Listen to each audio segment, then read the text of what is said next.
ओम शांति। आज बाबा की 16 तारीख की मुरली सुनेंगे। बाबा ने कहा, मीठे बच्चे, अपनी अवस्था देखो। मेरी एक बात से ही दिल लगती है या किसी कर्म संबंधों से दिल लगी हुई है। प्रश्न, अपना कल्याण करने के लिए किन दो बातों का पोता मेल रोज देखना चाहिए? उत्तर, योग और चलन का पोता मेल रोज देखो। चेक करो कोई डिसर्विस तो नहीं की। सदैव अपनी दिल से पूछो, हम कितना बाप को याद करते हैं, अपना समय किस प्रकार सफल करते हैं। दूसरों को तो नहीं देखते, किसी के नाम रूप से तो दिल नहीं लगी हुई है। गीत, मुखड़ा देख ले प्राणी। ओम शांति। आज का मुरली का विस्तार। ओम शांति। यह किसने कहा? बेहद के बाप ने कहा, हे आत्माएं, प्राणी माना आत्मा। कहते हैं ना, आत्मा निकल गई यानी प्राणी निकल गई। अब बाप सम्मुख बैठ समझाते हैं, हे आत्माएं, याद करो, सिर्फ इस जन्म को नहीं देखना है, परंतु जब से तुम तमो प्रधान बने हो तो सीढ़ी नीचे उतरते पतित बने हो तो जरूर पाप किए होंगे। अब समझ की बात है, कितना जन्म जन्मांतर का पाप सिर पर रहा हुआ है, यह कैसे पता पड़े? अपने को देखना है, हमारा योग कितना लगता है बाप के साथ। जितना योग अच्छा लगेगा उतना विकर्म विनाश होंगे। बाप ने कहा है, मेरे को याद करो तो गारंटी है तुम्हारे विकर्म विनाश होंगे। अपने दिल अंदर हर एक देखो, हमारा बाप के साथ कितना योग रहता है। जितना हम योग लगाएंगे पवित्र बनेंगे, पाप कटते जाएंगे, योग बढ़ता जाएगा। पवित्र नहीं बनेंगे तो योग भी लगेगा नहीं। ऐसे भी कई हैं जो सारे दिन में 15 मिनट भी याद में नहीं रहते। अपने से पूछना चाहिए, मेरी दिल शिव बाबा से है या देहधारी से है, कर्म संबंधियों आदि से है? माया तूफान में तो बच्चों को ही लाएगी ना। खुद भी समझ सकते हैं मेरी अवस्था कैसी है। शिव बाबा से दिल लगती है या कोई देहधारी से? कर्म संबंधियों आदि से है तो समझना चाहिए हमारे विकर्म बहुत है जो माया खड्डे में डाल देती है। स्टूडेंट अंदर में समझ सकते हैं हम पास होंगे या नहीं, अच्छी रीति पढ़ते हैं या नहीं, नंबरवार तो होते हैं ना। आत्मा को अपना कल्याण करना है, बाप डायरेक्शन देते हैं। अगर तुम पुण्य आत्मा बन उच्च पद पाना चाहते हो तो उसमें पवित्रता है फर्स्ट। आए भी पवित्र, फिर जाना भी पवित्र बनकर है। पतित कभी उच्च पद पा न सके। सदैव अपने दिल से पूछना चाहिए, हम कितना बाप को याद करते हैं, हम क्या करते हैं। यह तो जरूर है, पिछाड़ी में बैठे हुए स्टूडेंट की दिल खाती है। पुरुषार्थ करते हैं उच्च पद पाने के लिए, परंतु चलन भी चाहिए ना। बाप को याद कर अपने सिर से पापों का बोझा उतारना है। पापों का बोझा सिवाय बाप के याद के हम उतार ही नहीं सकते। तो कितना बाप के साथ योग होना चाहिए। ऊँच से ऊँच बाप आकर कहते हैं, मुझ बाप को याद करो तो विकर्म विनाश होंगे। टाइम नज़दीक आता जाता है, शरीर पर भरोसा नहीं है, अचानक ही कैसे कैसे एक्सीडेंट हो जाते हैं। अकाले मृत्यु की तो फुल सीजन है। तो हर एक को अपनी जांच कर अपना कल्याण करना है। सारे दिन का पोता मेल देखना चाहिए। योग और चलन, हमने सारे दिन में कितने पाप किए। मनसा वाचा में पहले आते हैं, फिर कर्मणा में आते हैं। अब बच्चों को राइटियस बुद्धि मिली है कि हमको अच्छे काम करने हैं, किसको धोखा तो नहीं दिया, फालतू झूठ तो नहीं बोला, डिसर्विस तो नहीं की। कोई किसी के नाम रूप में फंसते हैं तो यज्ञ पिता की निंदा कराते हैं।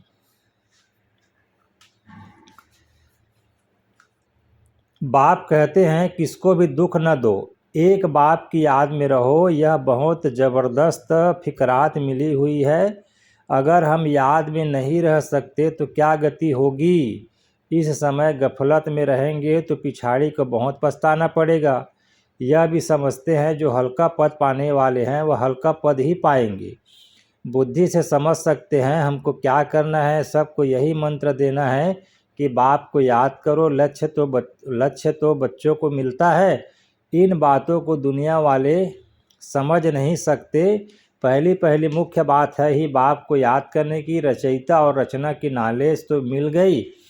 रोज रोज कोई न कोई नई नई पॉइंट्स भी समझाने के लिए दी जाती है। जैसे विराट रूप का चित्र है, इस पर भी तुम समझा सकते हो कैसे वर्णों में आते हैं। यह भी सीढ़ी के बाजू में रखने का चित्र है। सारा दिन बुद्धि में यही चिंतन रहे कि कैसे किसको समझाऊं। सर्विस करने से भी बाप की याद रहेगी, बाप की याद से ही विकर विनाश होंगे। अपना भी कल्याण करना है। बाप ने समझाया है तुम्हारे पर 63 जन्मों के पाप हैं, पाप करते करते सतो प्रधान से तमो प्रधान बन गए हो। अब मेरा बनकर फिर कोई पाप कर्म नहीं करो। झूठ, शैतानी, घर फिटाना, सुनी सुनाई बातों पर विश्वास करना, यह धूतीपना बड़ा नुकसानकारक है। बाप से योग ही तुड़ा देता है तो कितना पाप हो गया। गवर्नमेंट के भी धूते होते हैं। गवर्नमेंट की बात किसी दुश्मन को सुनाए बड़ा नुकसान करते हैं तो फिर उन्हों को बड़ी कड़ी सज़ा मिलती है। तो बच्चों के मुख से सदैव ज्ञान रत्न निकलने चाहिए। उल्टा सुल्टा समाचार भी एक दो से पूछना नहीं चाहिए। ज्ञान की बातें ही करनी चाहिए। तुम कैसे बाप से योग लगाते हो, कैसे किसको समझाते हो, सारा दिन यही ख्यालात रहे। चित्रों के आगे जाकर बैठ जाना चाहिए। तुम्हारी बुद्धि में तो नॉलेज है ना। भक्ति मार्ग में तो अनेक प्रकार के चित्रों की पूजा पूछते रहते हैं, जानते कुछ भी नहीं।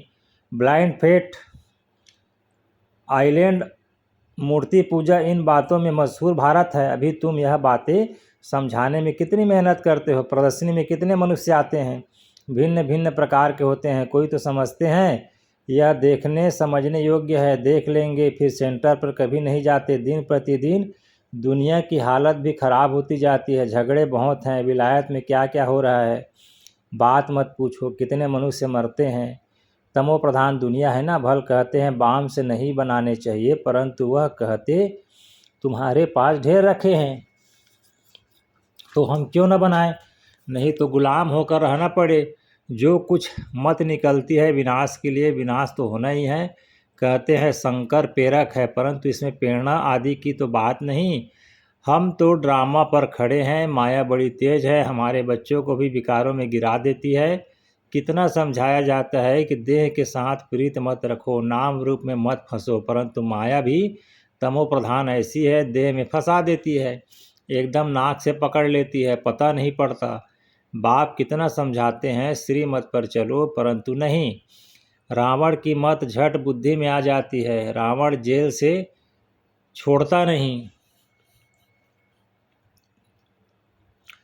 बाप कहते हैं अपने को आत्मा समझो, बाप को याद करो। बस अब तो हम गए। आधा कल्प के रोग से हम छूटते हैं। वहाँ तो है ही निरोगी काया, यहाँ तो कितने रोगी हैं। यह रौरव नर्क है ना। भल वो लोग गरुड़ पुराण पढ़ते हैं, परंतु पढ़ने अथवा सुनने वालों को समझ कुछ भी नहीं है। बाबा खुद कहते हैं आगे भक्ति का कितना नशा था, भक्ति से भगवान मिलेगा, यह सुनकर खुश हो भक्ति करते रहते थे। पतित बनते हैं तब तो पुकारते हैं हे पतित पावन आओ। भक्ति करते हो या तो अच्छा है, फिर भगवान को याद क्यों करते। समझते हैं भगवान आकर भक्ति का फल देंगे। क्या फल देंगे वह किसको पता नहीं। बाप कहते हैं गीता पढ़ने वालों को ही समझाना चाहिए, वही हमारे धर्म के हैं। पहली मुख्य बात ही है गीता में भगवानुवाच। अब गीता का भगवान कौन, भगवान का तो परिचय चाहिए ना। तुमको पता पड़ गया है आत्मा क्या है, परमात्मा क्या है। मनुष्य ज्ञान की बातों से कितना डरते हैं। भक्ति कितनी अच्छी लगती है, ज्ञान से 3 कोस दूर भागते हैं। अरे पावन बनना है तो अच्छा है, पावन बनना तो अच्छा है। अब पावन दुनिया की स्थापना, पतित दुनिया का विनाश होना है, परंतु बिल्कुल सुनते नहीं। बाप का डायरेक्शन है हियर नो एविल। माया फिर कहती है हियर नो बाप की बातें। माया का डायरेक्शन है शिव बाबा का ज्ञान मत सुनो। ऐसा जोर से माया चमाट मारती है जो बुद्धि में ठहरता नहीं। बाप को याद कर ही नहीं सकते। मित्र संबंधी देहधारी याद आ जाते हैं, बाबा की आज्ञा नहीं मानते। बाप कहते हैं मामेकम याद करो और फिर ना फरमान बरदार बन कहते हैं हमको फलाने की याद आती है। याद आएगी तो गिर पड़ेंगे। इन बातों से नफरत आनी चाहिए। यह बिल्कुल ही छीछी दुनिया है। हमारे लिए तो नया स्वर्ग स्थापन हो रहा है। तुम बच्चों को बाप का और सृष्टि चक्र का परिचय मिला है तो उस पढ़ाई में ही लग जाना चाहिए। बाप कहते हैं अपने अंदर को देखो। नारद का भी मिसाल है ना, तो बाप भी कहते हैं अपने को देखो। हम बाप को याद करते हैं, याद से ही पाप भस्म होंगे। कोई भी हालत में याद शिव बाबा को करना है और कोई से लौ नहीं रखना है। अंत में शिव बाबा की याद हो तब प्राण तन से निकले। शिव बाबा की याद हो और स्वदर्शन चक्र का ज्ञान हो। स्वदर्शन चक्रधारी कौन है यह भी किसी को पता थोड़ी है। ब्राह्मणों को भी यह नॉलेज किसने दी? ब्राह्मणों को यह स्वदर्शन चक्रधारी कौन बनाते हैं? परमपिता परमात्मा बिंदी। तो क्या वह भी स्वदर्शन चक्रधारी हैं? हाँ, पहले तो वह है, नहीं तो हम ब्राह्मणों को कौन बनाए? सारे रचना के आदि मध्य अंत का नॉलेज उसमें है। तुम्हारी आत्मा भी बनती है, वह भी आत्मा है। भक्ति मार्ग में विष्णु को चक्रधारी बना दिया है। हम कहते हैं परमात्मा त्रिकालदर्शी त्रिमूर्ति त्रिनेत्री है, वह हमको स्वदर्शन चक्रधारी बनाते हैं। वह भी जरूर मनुष्य तन में आकर सुनाएंगे। रचना के आदि मध्य अंत का ज्ञान जरूर रास्ता ही सुनाएंगे ना। रास्ता कहीं किसी को पता नहीं है तो रचना का ज्ञान कहाँ से मिले? अभी तुम समझते हो शिव बाबा ही स्वदर्शन चक्रधारी है, ज्ञान का सागर है। वह जानते हैं वह कैसे इस 84 के चक्र में आते हैं। खुद तो पुनः जन्म नहीं लेते, उनको नॉलेज है जो हमको सुनाते हैं। तो पहले पहले तो शिव बाबा स्वदर्शन चक्रधारी ठहरा। शिव बाबा ही हमको स्वदर्शन चक्रधारी बनाते हैं, पावन बनाते हैं, क्योंकि पतित पावन वह है, रास्ता भी वह है। बाप बच्चे के जीवन को जानते हैं ना। शिव बाबा ब्रह्मा द्वारा स्थापना कराते हैं। करण करामन हार है ना। तुम भी सीखो, सिखलाओ। बाप पढ़ाते हैं फिर कहते हैं औरों को भी पढ़ाओ। तो शिव बाबा ही तुमको स्वदर्शन चक्रधारी बनाते हैं। कहते हैं मुझे सृष्टि चक्र का नॉलेज है तब तो सुनाता हूँ। तो 84 जन्म कैसे लेते हो? यह 84 जन्मों की कहानी बुद्धि में रहनी चाहिए। यह बुद्धि में रहे तो भी चक्रवर्ती राजा बन सकते हैं। यह है ज्ञान। बाकी योग से ही पाप कटते हैं। सारा दिन का पोता मेल निकालो, याद ही नहीं करेंगे तो पोता मेल भी क्या निकालेंगे? सारे दिन में क्या क्या किया यह तो याद रहता है ना। ऐसे भी मनुष्य हैं, अपना पोता मेल निकालते हैं, कितने शास्त्र पढ़े हैं, कितना पुण्य किया है। तुम तो कहेंगे कितना समय याद किया, कितना खुशी में आकर बाप का परिचय दिया। बाप द्वारा जो पॉइंट्स मिली है उनका घड़ी घड़ी मंथन करो। जो ज्ञान मिला है उसे बुद्धि में याद रखो। रोज़ मुरली पढ़ो, वह भी बहुत अच्छा है। मुरली में जो पॉइंट्स हैं उनको घड़ी घड़ी मंथन करना चाहिए। यहाँ रहने वालों से भी बाहर विलायत में रहने वाले जास्ती याद में रहते हैं। कितनी बांधेलियाँ हैं, बाबा को कभी देखा भी नहीं है। याद कितना करती हैं, नशा चढ़ा रहता है। घर बैठे साक्षात्कार होता है या अनायास सुनते सुनते निश्चय हो जाता है। तो बाप कहते हैं अंदर में अपनी जांच करते रहो कि हम कितना उच्च पद पाएंगे। हमारी चलन कैसी है? कोई खान पान की लालच तो नहीं है, कोई आदत नहीं रखनी चाहिए। मूल बात है अभ्याविचारी याद में रहना। दिल से पूछो हम किसको याद करता हूँ, कितना समय दूसरों को याद करता हूँ। नॉलेज भी धारण करनी है, पाप भी काटने हैं। कोई कोई ने ऐसे पाप किए हैं जो बात मत पूछो। भगवान कहते हैं यह करो, परंतु कह देते परवश है, अर्थात माया के वश है। अच्छा, माया के वश ही रहो। तुम्हें या तो श्रीमत पर चलना है या तो अपनी मत पर देखना है। इस हालत में हम कहाँ तक पास होंगे, क्या पद पाएंगे? 21 जन्म का घाटा पड़ जाता है। जब कर्मतीत अवस्था हो जाएगी तो फिर देह ईमान का नाम ही नहीं रहेगा। इसलिए कहा जाता है देही अभिमानी बनो। अच्छा, बाबा ने कहा मीठे मीठे सिक्किल दे बच्चों प्रति माता पिता बाप दादा का याद प्यार और गुड मॉर्निंग। रूहानी बाप की रूहानी बच्चों को नमस्ते। और हम रूहानी बच्चों का भी रूहानी माता पिता बाप दादा को याद प्यार गुड मॉर्निंग, नमस्ते बाबा नमस्ते। आज के लिए धारणा के लिए मुख्य सार है पहला, कोई भी कर्तव्य ऐसा नहीं करना है जिससे यज्ञ पिता की निंदा हो।